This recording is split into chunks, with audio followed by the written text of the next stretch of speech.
Hello दोस्तों, स्वागत है आपका आपके अपने यूट्यूब चैनल स्टडी विथ एजे में। इसमें आज की वीडियो में मैं आपके लिए लेकर के आया हूँ आपकी हाई स्कूल मुख्य परीक्षा 2026 हाई स्कूल एग्जामिनेशन। आपका संस्कृत का पेपर है बच्चों, कक्षा 10वीं के बच्चों के लिए ये पेपर है।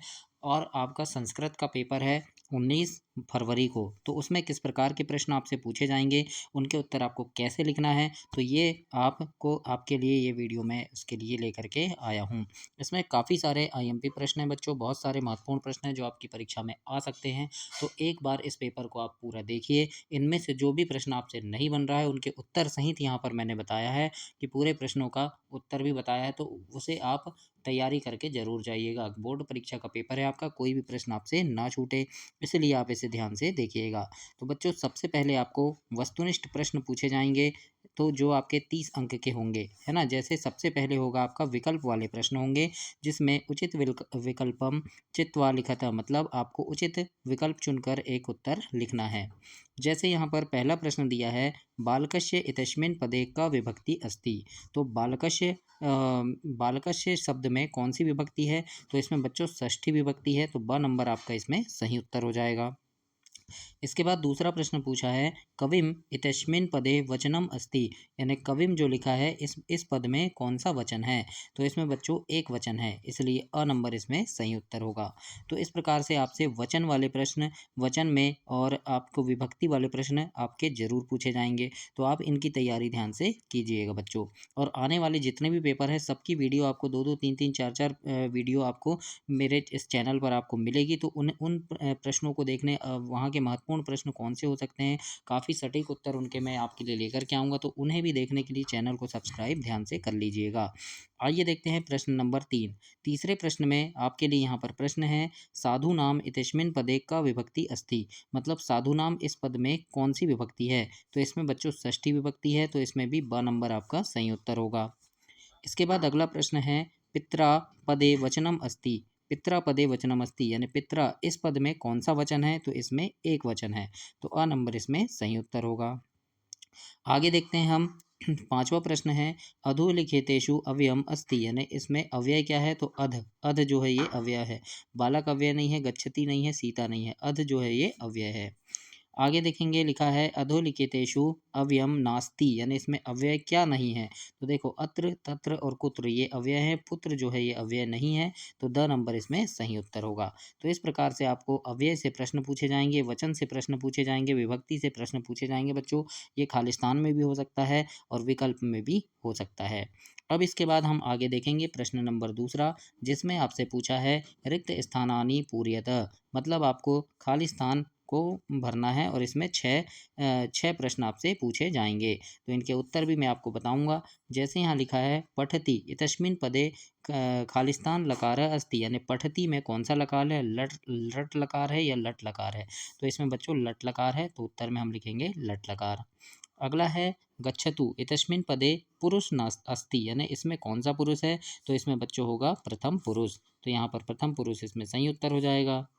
तीसरा है, भवामी इतस्मिन् पदे वचनम अस्ति, यानी भवामी में कौन सा वचन है, तो इसमें एक वचन है। पश्येत इतस्मिन् पदे लकार अस्ति, इसमें कौन सा लकार है, तो इसमें विधिलिंग लकार है। इसके बाद है, अधिकार इतस्मिन् पदे उपसर्ग अस्ति, तो अधिकार में अधि उपसर्ग है बच्चों, तो उपसर्ग और प्रत्यय से भी आपके प्रश्न पूछे जाएंगे। अगला प्रश्न देखते हैं, निर्धना इतस्मिन् पदे उपसर्ग अस्ति, तो निर्धन में निर उपसर्ग है। तो इस प्रकार से आपको ये खालिस्तान वाले प्रश्नों को ऐसे कंप्लीट करना है। इसमें से काफ़ी सारे महत्वपूर्ण प्रश्न हैं, तो यहाँ आप वीडियो में अंत तक बने रहिएगा। आपको आगे मैं सही जोड़ी और आपके एक वाक्य में उत्तर देने वाले प्रश्न और ऐसे और भी बहुत सारे प्रश्न हैं जो महत्वपूर्ण हो सकते हैं, तो उनकी वीडियो भी मैं अलग से बनाया हूँ, तो वो भी आपको इस चैनल पर ही मिलेगी। तो आइए देखते हैं, इसके बाद सही जोड़ी मिलाना है आपको, तो युग्म मेलनम कुरुतः, तो यहाँ पर आपको सही जोड़ी मिलाना है। जैसे यहाँ लिखा है विद्यालय, तो विद्यालय का बच्चों क्या हो जाएगा, तो विद्यालय इसमें दीर्घ संधि है, तो ये दीर्घ संधि हो जाएगा। फिर जगदीश, तो जगदीश में क्या आ जाएगा, जगदीश में तत्पुरुष समास है।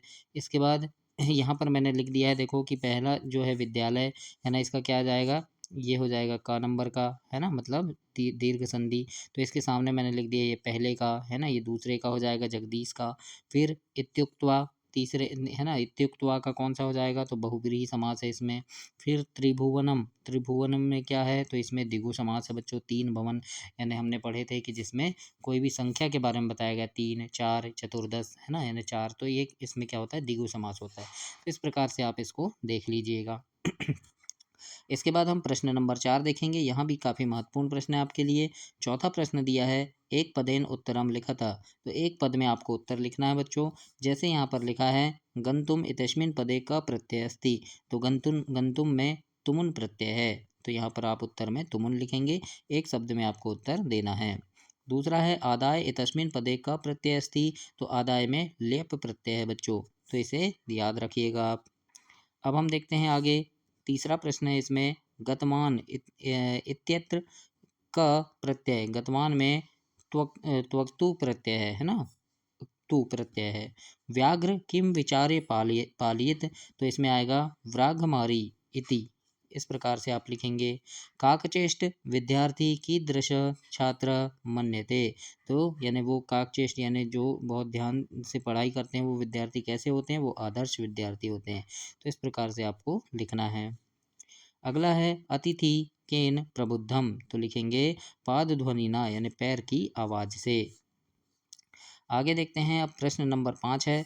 यहाँ पर लिखा है, शुद्ध वाक्यानाम समक्ष आम, यानी जो सही है उसके सामने आम लिखना है और जो गलत है उसके सामने न लिखना है। तो इस प्रकार से हमें सही यानी ये सत्य और असत्य वाले प्रश्न हैं। तो पहला प्रश्न जैसे पूछा है, पवन इतस्य पर्याय पदम वायु अस्ति। तो ये क्या हो जाएगा, सही हो जाएगा। फिर विवरण पवन और वायु दोनों का अर्थ हवा होता है ना, तो ये सही है।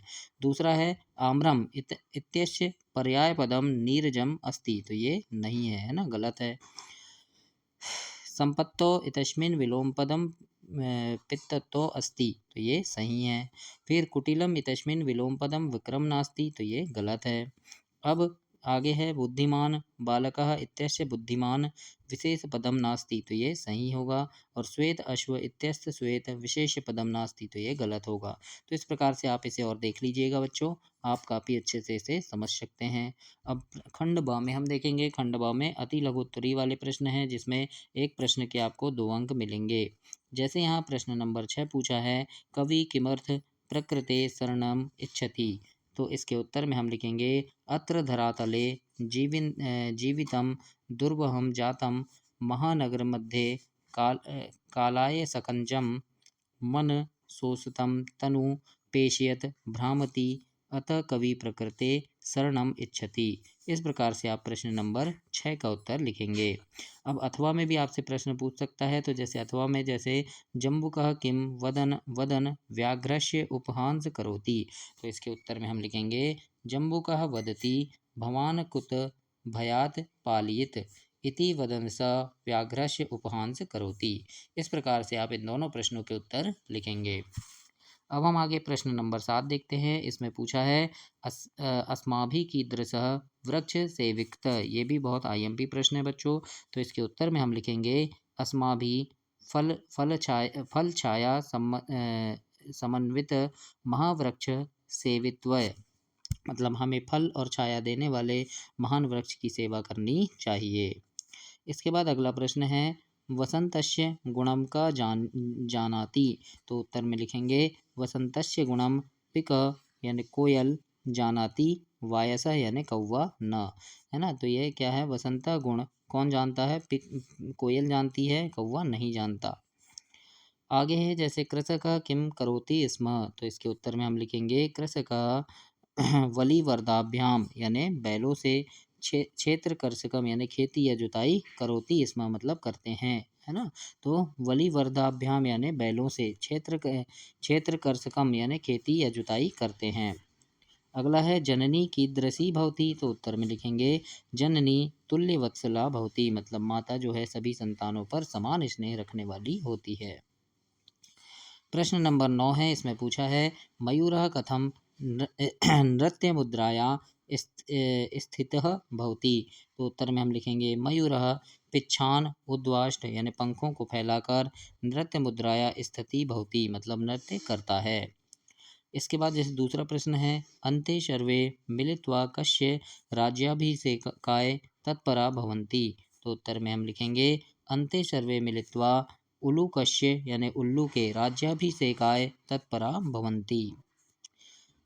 इसी प्रकार 10वां प्रश्न आप देखना, निर्धनम जनम कथम वित्तम उपार्जितवान। इसके उत्तर आप पढ़िएगा बच्चों, है ना। मैं आपको पढ़कर नहीं बता रहा हूँ, वीडियो काफ़ी लंबी बनेगी, तो मैं आपको प्रश्न बता रहा हूँ कौन से महत्वपूर्ण है, और उत्तर भी यहाँ लिखा है, तो आप यहाँ से देख लीजिएगा। और जो भी आपसे नहीं बनता आप नोट जरूर कर लीजिएगा। और आगे आने वाले जितने भी आपके पेपर हैं सभी के लिए वीडियो 2-2, 3-3, 4-4 वीडियो हर विषय की इस चैनल पर आपको मिलेगी। तो चैनल सब्सक्राइब करके रखना, ताकि जब भी मैं वो वीडियो डालूँ आपको तुरंत वो मिल सके। और शुभकामनाएं हैं बच्चों की, काफ़ी अच्छे से आप पढ़ाई करें, बहुत अच्छे नंबर से आप परीक्षा में पास हों।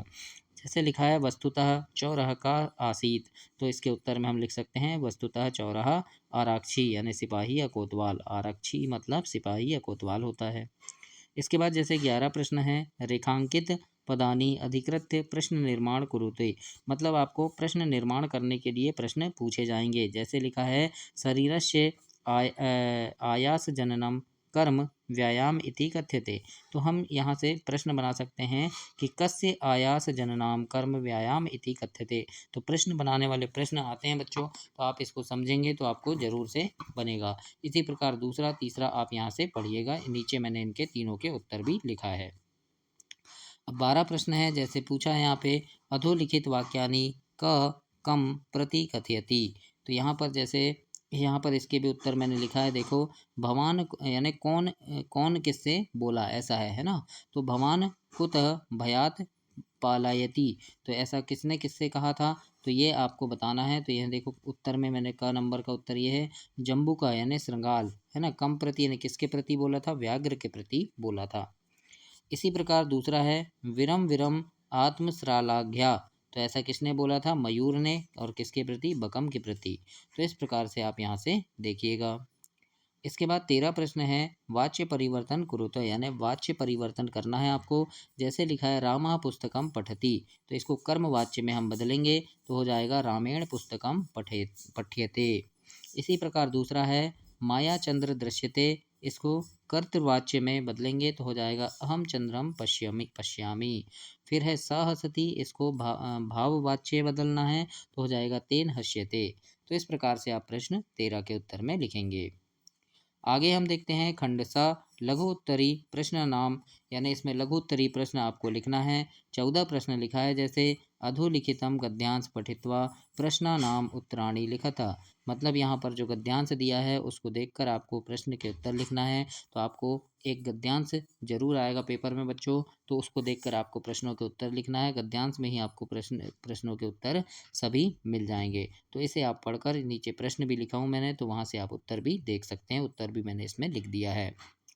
अब देखते हैं 15 प्रश्न है, और 15 प्रश्न में पाठ्यांश दिया है, तो एक पाठ्यांश आएगा एक गद्यांश आएगा, है ना। तो इन्हें पढ़ करके आपको नीचे प्रश्नों के उत्तर आपको देने हैं, जो आपको पाठ्यांश में ही मिलेंगे। 16 प्रश्न देखते हैं, इसमें लिखा है अधोलिखितम नाट्यांश पठित्वा प्रश्नानाम उत्तराणि लिखता, मतलब एक नाट्यांश को आपको पढ़ना है। जैसे सिंह क्रोधेन अहम वनराज किम भयम न जायते, मतलब सिंह क्रोध में आकर बोलता है कि मैं जंगल का राजा हूँ, मेरे से कौन नहीं डरता है। इस प्रकार से वो बोल रहा है। तो यहाँ पर आपको ऐसे पढ़ना है बच्चों, और नीचे आपको प्रश्न के उत्तर देना है। जैसे प्रश्न पूछा है वनराज का अस्ति, तो यहाँ लिखेंगे सिंह वनराज अस्ति। सर्वे मिलित्वा कम तुंदति, तो लिखेंगे सर्वे मिलित्वा सिंह तुंदति। यहाँ लिखा है ना माँ एव तुंदति सर्वे मिलित्वा, है ना। तो कौन मिल रहा था, शेर। तो इस प्रकार से आप इनके उत्तर आपको लिखना है। अब यहाँ जैसे दीर्घ उत्तरी प्रश्न है, और इसमें लिखा है अपठित गद्यांश, तो एक आपको संस्कृत में अपठित गद्यांश भी आएगा बच्चों, जो 4 नंबर के आपके यहाँ से प्रश्न होंगे। एक एक प्रश्न 4 नंबर के होंगे। तो अधोलिखित अपठित गद्यांश, मतलब आपको अपठित गद्यांश दिया रहेगा, उसे पढ़कर आपको प्रश्नों के उत्तर नीचे देने रहेंगे। इसके बाद एक स्वप्रचारे कृते अवकाशार्थम एक प्रार्थना पत्रम संस्कृत भाषायाम लिखता, संस्कृत भाषा में आपको प्रार्थना पत्र अवकाश के लिए लिखने आ सकता है, या फिर मित्र को पत्र आ सकता है। मैंने दोनों यहाँ पर बताया कैसे लिखेंगे, तो आप उस प्रकार से इसे देखकर लिख सकते हैं। तो ऐसे आपको ये लिखते बनना चाहिए। इसके बाद यहाँ पर देखो, यहाँ पर निबंध लिखने आएगा। जैसे मैंने यहाँ लिख दिया है, संस्कृत भाषा के महत्व में निबंध लिखा है कि संस्कृत भाषा अस्माकं देशस्य प्राचीनतमा भाषा अस्ति। इयं भाषा देवभाषा अपि कथ्यते। प्राचीनकाले सर्वे भारतीयाः संस्कृतभाषायाः एव प्रयोगं कुर्वन्ति स्म। और चत्वार वेदा रामायणं महाभारतं गीता च अस्यामेव भाषायां निबन्धाः सन्ति। संस्कृत भाषा सर्वशः भारतीयभाषाणां जननी अस्ति और अस्य व्याकरण पूर्णतः वैज्ञानिकम् अस्ति। तो इस प्रकार से यहाँ 10 लाइन मैंने लिख दिया है। इसे पढ़ करके आप लिख सकते हैं, या आपको जो याद है वो भी आप यहाँ पर लिख सकते हैं बच्चों, है ना। ज़रूरी नहीं कि यही वाला आपको लिखना है, जो आपको याद है वो भी आप लिख सकते हैं, या ऐसे भी लिख सकते हैं। अगर याद नहीं है तो आप इसे नोट कर सकते हैं बच्चों। खंड ब में जैसे लिखा है अन्य महत्वपूर्ण प्रश्न है, जैसे यहाँ पर पाठ्य पुस्तक एक सुभाषित श्लोक, तो आपको एक सुभाषित श्लोक जरूर याद होना चाहिए।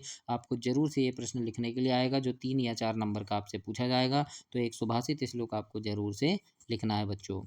इसके बाद अशुद्ध कारक वाक्यानाम शुद्ध करनी, यानी अशुद्ध वाक्यों को शुद्ध करने के लिए भी आपसे प्रश्न पूछा जाएगा। तो मैं आपको पैटर्न बता रहा हूँ पेपर के। इस अभ्यास प्रश्न को देखने से आपको पेपर के पैटर्न के बारे में पता चलेगा कि पेपर किस प्रकार से आएगा, कैसे आपको उत्तर लिखना है, क्या क्या चीज़ें आपसे पूछ सकते हैं, और जो चीज़ आपसे नहीं बन रही है तो वो यहाँ से आप उसको देख सकते हैं बच्चों। हो सकता है वही प्रश्न आ जाए, तो आपको लिखते बनना चाहिए। तो जैसे यहाँ पर लिखा है श्री गणेशम नमः, तो ये गलत लिखा है, तो इसको सुधार कर आप लिखेंगे श्री गणेशाय नमः। ऐसे ही लिखा है वृक्षेण पत्रम पतति, तो इसको सुधार कर क्या लिखेंगे, वृक्षेण नहीं होगा, ये वृक्षात हो जाएगा, वृक्षात पत्रम पतति। तो इस प्रकार से आप प्रश्न 21 के उत्तर में लिखेंगे। अब यहाँ 23 प्रश्न है, लिखा है अधोलिखितानि वाक्यानि कथाक्रमानुसारेण योजयते। मतलब यहाँ पर ये जो वाक्य लिखे हैं इसको क्रम से हमें जमाना है। ये इधर उधर लिखे हैं ना, तो सबसे पहले क्या हुआ था, तो सबसे पहले ख नंबर आ जाएगा कि बुद्धिमती पुत्र योपेता पितुरम गृहम प्रति चलिता। इसके बाद क्या हुआ था, तो इसके बाद मार्गे स एकम व्याघ्रम अपश्यत। इसके बाद सा पुत्रो ताड़यन्ति ऊचाव, और इसके बाद हो जाएगा व्याघ्रमारी इयम इमी मत्वा पालयति। तो इस प्रकार से आपको एक एक प्रश्न ऐसा पूछा जाएगा जो वहाँ पे 3-4 सेंटेंस 3-4 वाक्य दिए रहेंगे, और वो इधर उधर लिखे रहेंगे, उनको क्रम से आपको जमाना रहेगा। तो इस प्रकार से भी प्रश्न आपसे पूछे जाएंगे। तो ये आपका संस्कृत का पेपर है बच्चों, किस प्रकार से आपके परीक्षा में पूछे जाएंगे सवाल। तो यहाँ से भी आप देख सकते हैं कैसे कैसे प्रश्न आपके लिए आएंगे, और यहाँ से देखने पर आपको पेपर के पैटर्न के बारे में पता चलेगा कि किस प्रकार से प्रश्न पूछे जाएंगे, कौन से प्रश्न आपको कैसे लिखना है, और कोई प्रश्न अगर आपसे नहीं बन रहा है तो आप यहाँ से देख सकते हैं। और आने वाले सभी विषयों के लिए चैनल पे काफ़ी सारी वीडियोज़ में डाल दिया हूँ, तो चैनल सब्सक्राइब करके उन वीडियोज़ को ज़रूर से देखें। और आपको संस्कृत की परीक्षा के लिए अभी से शुभकामनाएं, बहुत अच्छे से आपका पेपर बने, और बहुत अच्छे से पढ़ाई करके आप जाना बच्चों। और शुभकामनाएं हैं आपके लिए कि आप अपनी कक्षा में प्रथम स्थान प्राप्त करें। धन्यवाद बच्चों।